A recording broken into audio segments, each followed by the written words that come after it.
Update. Am I the a-hole for responding to my father's request for a relationship with a PowerPoint? Original post. If I'm the a-hole here, I'll own it. I'm not sorry, but it would be good to know because the rest of my family thinks this went too far. My 24 female mom died when I was 7 from leukemia. I have very few memories of her from before she was sick, and I didn't get to spend a lot of time with her in her last year. But she was an artist. And until she couldn't anymore, she would make me little collages when she was in the hospital with drawings and photos and messages for me. My grandmother put them all in a book for me after she died. I wanted to be like my mom, and my counselor thought it would help, so I started a journal where I would do kind of a similar thing. And I've done at least 1 page a week all these years ever since my mom died. More when I miss her or have something hard going on. So, I have a kind of unique record of my mental state over the last 16 years. My father remarried when I was 9. My stepmother really leaned hard into the "I'm your mom now," and my father didn't stop her. It improved when they had my half-brother because she basically forgot about me then. Unfortunately, he got cancer when he was 3, and I pretty much ceased to exist for my father. He was either working or gone with my brother, but I spent all my teen years mostly at home alone or with my grandparents. The mantra was that my brother needed to be the focus because he might die, so I needed to not be selfish since I was healthy. I stopped trying to talk to him when I was 16, and it was a dark time. I moved out when I was 18 and cut them off completely. My grandparents let me know that my brother died a couple of years ago, but respected my desire to remain no contact with my father. He recently reached out to them because he wants to see me and talk. I went through my old journals and made him a PowerPoint with images of the entries where I had talked about being frustrated and feeling abandoned and unwanted. Some with literal quotes of things my dad had said to me during arguments, even the really dark stuff from when I was seriously depressed. Then, I ended it with a photo of one of my mom's collages where she had written, "Remember that your dad and I are always here for you." And I wrote underneath it, "You failed. Go away." I felt like him being able to see it from my literal perspective would communicate why I don't want him back better than I could. Evidently it worked, but a little too well, because I've been bombarded by family telling me that it's understandable that I don't want to see him, but what I sent gutted him, and he's completely fallen apart after reading through it, and it was unnecessarily cruel. Maybe it was. I know my bar for that is kind of weird sometimes. So, am I the a-hole? Edit. A couple of follow-up notes since it came up to comments. 1. I loved my brother.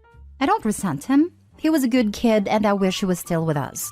None of this is his fault. To me, it is completely my father's and to a lesser extent, stepmother's.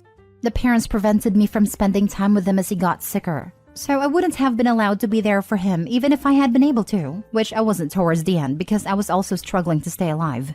2. I have empathy. I understand what my father lost. I was there. I also lost same people plus effectively my father. Even so, to me there was no excuse for completely shutting your own kid completely out of your life, while also preventing them from getting any kind of help. I understand depression and freezing up. I've been there, and I still, even not being an adult, managed to consider the impact of my behavior on other people. If he was that bad off, he should have given me up to be raised by someone else. My mom's parents asked, and he wouldn't agree to let me stay with them full time. I could have had a dad that was able to occasionally tell me he loved me, even if it was just a text message.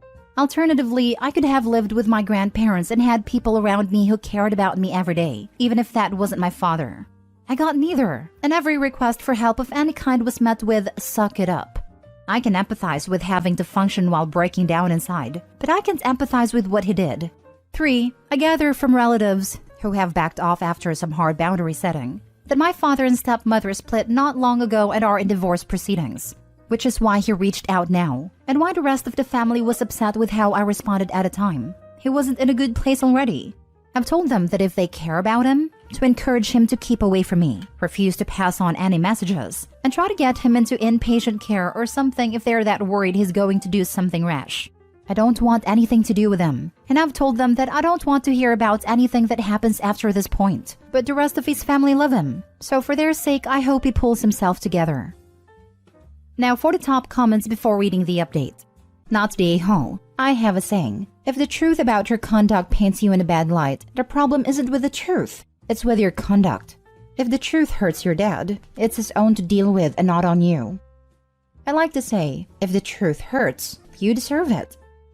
In my experience with narcissists, that doesn't resonate the same way, which is why I started saying it the other way. Doesn't stop them from trying to gaslight the situation. It didn't happen that way, etc. So when you show proof and tell them their conduct is the problem, not the truth, it helps take the wind out of their sails. It's not a surefire thing with narcs, but it really helps deflate them. Not the a-hole in the slightest. You told your dad how you felt, and it made him have to confront his failure as a parent. It is not your fault he neglected you. He is upset because he knows that what you put in a PowerPoint is the reality of how he treated you when you were just a child. Now that the truth is out and you have reestablished no contact, I hope you are able to let go of some of the anger you have at him and know that you did nothing to cause how he treated you. I'm no contact with my dad and have been able to find a lot of peace in the life I have built without him. I hope for the same for you. Not the a-hole. How arrogant of OP's family to expect OP to cover up OP's feelings for your terrible father.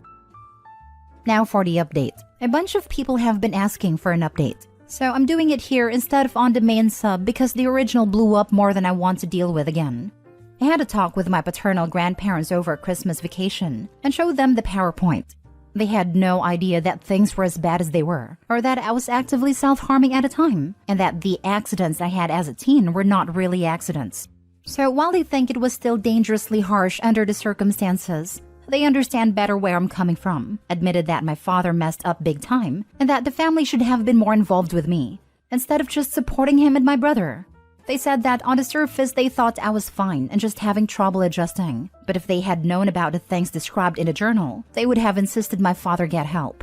They do want me to reconcile with him, but they understand why it might be too late for that. So they've agreed not to bring him up unless I do first, and not pass on information either way. So that was actually productive. As for my father, I know a lot of people think I'll regret it if I don't reconcile/forgive/whatever, but I'm not so sure that's true. I've tried to imagine a conversation with him that wouldn't make things worse, and I can't. Best case scenario? He's sorry and has a good grovel. But honestly, I think hearing that would just make me hate him more. Worst case scenario, nothing has really changed and I have to walk away before I end up with an assault charge. I also just can't imagine any real benefit or function to having him in my life. So reconnecting seems like a lot of work for no gain. As far as forgiveness, I don't know if that's actually possible. Apathy maybe. As far as I know, he's alive. I've made it super clear that anyone who tries to give me information about him that I don't request will also get the chop. So I'm probably not going to get any further updates. I'd rather just go back to forgetting he exists. For me, I'm probably as fine as I'm going to be. I have therapy and meds, so I can pass for a functional human most of the time. My deal with myself is that I have to at least stick around until my maternal grandparents pass so they don't hurt and I can wrap things up for them. So in the meantime, I'm working on finding other ways in Detra. Spites, possibly. Next story. Am I the a-hole for putting medical fees on my mom's credit card? Plus update. Original post. I, female 25, was given temporary guardianship of my baby sister, female 15, for 6 weeks in the fall, while my parents, male 48 and female 46, had to be overseas for several reasons. Our parents left me with mom's car and keys, as well as her credit card for any expenses I might run into. On the first day that she stayed with me, my sister told me she had been having really bad tooth pain for a few weeks now. She was chewing only in one side of her mouth and sort of hesitant to eat. I told her I'd set her up a dentist's appointment, and I did make her one later in the week, but the next day she had a fever, and her face looked somewhat swollen on that side. Plus, she said her pain was much worse. So I called the dentist again and they were able to see her that day. It ended up being an infected abscess. We needed to pull the tooth, drain the abscess, and get her antibiotics. My parents' insurance covered a lot of it, but I wasn't sure about what to do about the rest, and my parents weren't answering the phone all day due to time zone difference. So, I just put down mom's credit card for the amount that needed to be covered right then, as well as to pay for the antibiotic prescription when I picked it up. I didn't think much of this at a time, but when my parents found out, they were pissed. Dad said the credit card was for standard everyday expenses like food and gas, not emergency funds, which they didn't specify this before nor provide separate money for emergencies, and that I overstepped my bounds by dropping a large sum of money and such a rash and expensive choice that mom was going to have to pay off. I offered to pay it back since it's technically within my means, but he said forget it. It's too late now due to my impulsivity. Mom also made an offhand comment about how I didn't triple check to make sure my sister actually needed medical attention, rather than trying to get out of school. This was a while ago, so I thought it was behind us. My parents told me we weren't gathering for the holidays this winter, but I found out yesterday from my sister that a bunch of family had visited and my parents hosted. So I'm sure they're more upset than I thought. My take is that I made a necessary decision for my sister's well-being and I don't regret it. But I could have done more to make sure I handled it in a more appropriate way financially, and maybe waited to go through with anything until we could get in touch. However, I offered to reimburse and was turned down. As the acting legal guardian at the time, it seemed urgent. I was worried about my little sister and the treatment needed to be paid for. Am I the a-hole? Now for the top comments before reading the update. Absolutely not the a-hole, but your parents sure are. A dental abscess is not the kind of thing you ignore, and certainly isn't an excuse to get out of school. Left untreated, it can result in sepsis, aka blood poisoning.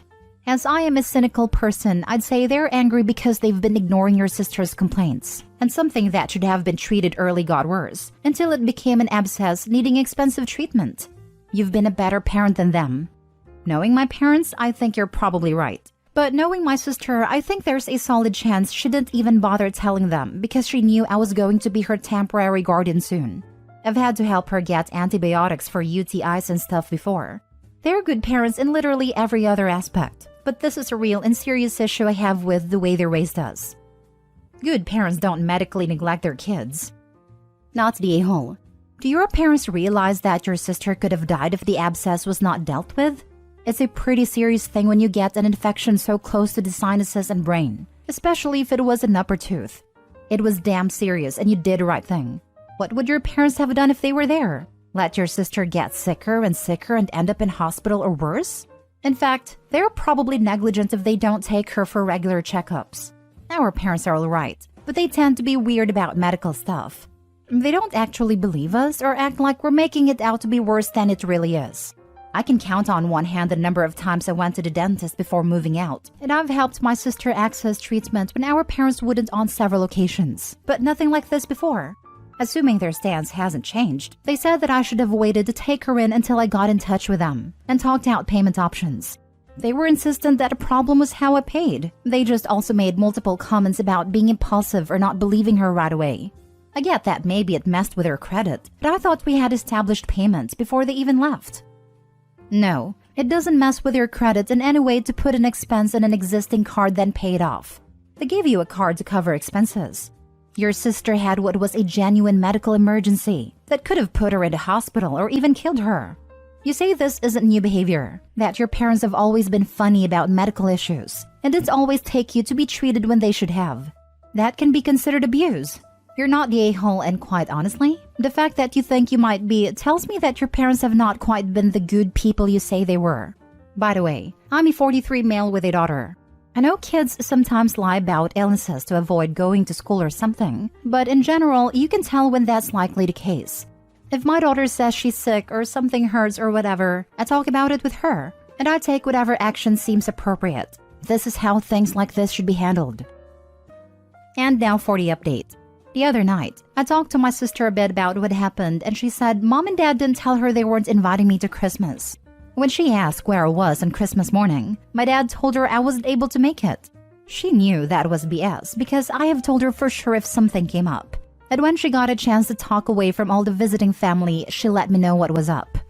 After we called, she apparently got pretty worked up and decided to confront our parents about not inviting me, and pressed really hard on the subject of the credit card, and that they're still mad that I kept her from dying while I was her guardian.